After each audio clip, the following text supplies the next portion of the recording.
Apa yang zalimnya Anwar bila pejabat Peguam Mahyadin diserbu SPRM? Wah, itu adalah satu tajuk ulasan dari Syabudin.com ataupun Syabudin Husin. Baru-baru ini kita tahu pejabat Peguam Tan Sri Muhyiddin Yassin, Presiden Bersatu, diserbu oleh anggota SPRM. Nah, saudara-saudara, sudah pasti banyak yang beranggapan, terutamanya Muhyiddin Yassin sendiri, yang berkata, mengambil pandangan bahwa apa yang dilakukan SPRM itu adalah dapat dikaitkan dengan Datuk Seri Anwar Ibrahim sebagai Perdana Menteri menyalahgunakan kuasa. Nah, di dalam ulasan dari Syabudin.com, dalam reaksinya terhadap serbuan SPRM terhadap firma Guaman, RDS Rosli Dahlan Salvana, Presiden Bersatu Mahyadin menyifatkannya sebagai salah guna kuasa. Nah, kita menantikan apa kenyataan SPRM, Ketua Pesuruhjaya SPRM sendiri Tan Sri Azam Baki berkenaan dengan perkara ini. Ini salah guna kuasa, sedangkan dia peguam yang pertahankan diri saya. Untuk tujuan apa SPRM pergi sana buat serbuan? Ini seolah-olah ada gambaran sesuatu nak dilakukan. Ini salah guna kuasa pihak tertentu, katanya pada pentas akhir ceramah Mega PRK. Walaupun kita tahu keputusan PRK Pelangai berpihak kepada Barisan Nasional ataupun Kerajaan Perpaduan. Nah, di dalam ulasan ini lagi, menurut Tan Sri Muhyiddin Yassin, Anwar cukuplah, jangan teruskan kezaliman ini. Berikan tumpuan menyelamatkan ekonomi negara dan beri bantuan supaya rakyat terbela, katanya lagi. Rosli Dahlan yang merupakan rakan kongsi RDS adalah penasihat utama Bersatu dan juga peguam yang diketahui mempunyai hubungan rapat dengan Muhyiddin. RDS mewakili Mahyadin dalam kes saman fitnah bekas Perdana Menteri itu terhadap Anwar berkaitan isu pelupusan hutang Felda. Laporan awal SPRM ini menyebut seramai 12 pegawai SPRM menyerbu pejabat RDS di Publika Kuala Lumpur untuk mendapatkan beberapa dokumen bagi tujuan siasatan yang pada awalnya tidak disebutkan. Kemudian, Ketua Pesuruhjaya SPRM Tan Sri Azam Baki mengesahkan sebuah tersebut dan mengatakan ia adalah berkaitan siasatan yang ada hubungan dengan usaha kerajaan untuk mendapatkan semula aset 1MDB.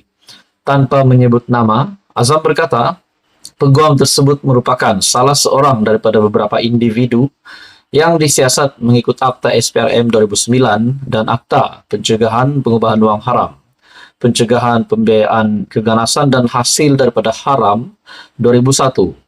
Azam juga menafikan kehadiran pegawainya ke premis peguam tersebut menyalahi mana-mana akta yang berkuat kuasa. Nah, bermakna serbuan ini adalah sah dan tidak menyalahi mana-mana akta yang berkuat kuasa. Dan tidak dinyatakan di sini juga bahwa kenyataan Azam Baki itu menunjukkan bahwa Datuk Seri Anwar Ibrahim menyalahgunakan kuasa. SPRM mematuhi semua peraturan serta menyedari privasi antara peguam tersebut dan klien-kliennya. Jadi saudara-saudara, apa komen Anda?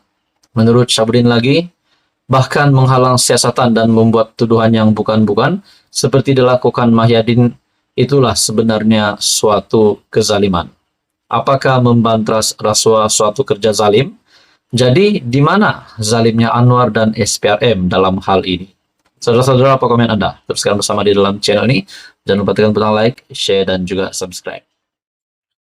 Halo semua, salam sejahtera Malaysia. Selamat datang ke channel Fels Lifestyle. Saudara-saudara yang amat dihormati, tuan-tuan dan puan-puan semua, seperti yang kita tahu, kejutan baru, ataupun mungkin kejutan buruk untuk Perikatan Nasional, setelah rasmi Barisan Nasional ataupun merangkap Kerajaan Perpaduan sekali lagi membuktikan bahwa Kerajaan Perpaduan semakin kuat, semakin kukuh setelah kemenangan Barisan Nasional di pilihan raya kecil Dun Pelangai. Nah, tuan-tuan dan puan, susulan daripada kekalahan itu, baru-baru ini juga kekalahan PN di dua PRK Dun Simpang Jeram, dan juga Parlimen Pulai. Kali ini pula di Dun Pelangai pula dimenangi oleh BN ataupun Kerajaan Perpaduan. Nah, ini sudah cukup membuktikan bahwa Kerajaan Perpaduan semakin kuat, semakin utuh. Nah, saudara-saudara, setelah banyak pandangan, banyak komen dari ramai orang berkaitan dengan keputusan kemenangan Kerajaan Perpaduan di beberapa PRK, apa yang patut dilakukan oleh Tan Sri Muhyiddin Yassin sebagai pengurusi Perikatan Nasional? Adakah mungkin ada pihak yang menggesa Tan Sri Muhyiddin Yassin untuk meletakkan jawatan susulan kekalahan di Pelangai baru-baru ini? Ataupun mungkin timbalan pengurusi Perikatan Nasional, Hadi Awang? Nah, saudara-saudara, mungkin ini kita sudah tahu satu kekecewaan besar untuk Muhyiddin Yassin dan Hadi Awang setelah kalah di PRK Pelangai. Nah, dalam satu ulasan dari Syahbudin.com, PN tidak mahu dikata kalah di Pelangai. Mereka kalah dalam menang kononnya, menurut Syahbudin.com. Seronok bercampur geli hati pun ada bila membaca pelbagai ulasan dan reaksi para pemimpin PN serta penyokong gabungan itu berkenaan keputusan PRK Dun Pelangai yang diumumkan. Walaupun sudah sah PN kalah dengan kekurangan undi 2.949 undi kepada Barisan Nasional yang mewakili Kerajaan Perpaduan, tetapi mereka, termasuk Mahyadin sendiri, masih berusaha menyedapkan hati seolah-olah mereka tidak kalah dalam PRK tersebut. Dalam erti kata lain, hakikat kalah itu masih enggan diterima secara mutlak. Setidak-tidaknya yang boleh diterima barangkali ialah PN kalah dalam menang kononnya. Antara cobaan menyedapkan hati sendiri itu dan mentafsirkan kalah dalam menang itu ialah dengan mengatakan majoriti yang dimenangi BN berkurangan jika dibandingkan dengan kemenangan sebelumnya. Peringkatan sokongan BN hanya sebanyak 16 undi jika dibandingkan PRU 15 lalu. Walhal BN sekarang sudah bekerja sama dengan PH, perolehan undi PN yang melonjak sebanyak 1.115 undi serta berjaya meraih sokongan undi Melayu di kawasan Felda. Mereka juga menyebut oleh kerana BN dan PH sudah bekerja sama, di mana pada PRU 15 campuran undi kedua-duanya berjumlah 9.339. Tetapi dengan memperolehi undi sebanyak 7.324 pada PRK kali ini, maka BN telah ditafsirkan tidaklah menang dalam erti kata yang sebenarnya. Kata mereka lagi, dengan peningkatan undi diperolehi BN hanya berjumlah 16, 7.308 undi pada PRU 15 dan 7.324 undi pada PRK. Di samping majoriti kemenangan pula menurun daripada 4.048 kepada 2.949. Artinya kerjasama BN dengan PH tidak memberi kesan cukup baik kepada Kerajaan Perpaduan. Walaupun menang, kata mereka, BN sebenarnya boleh dianggap telah kalah atau menang dalam kalah.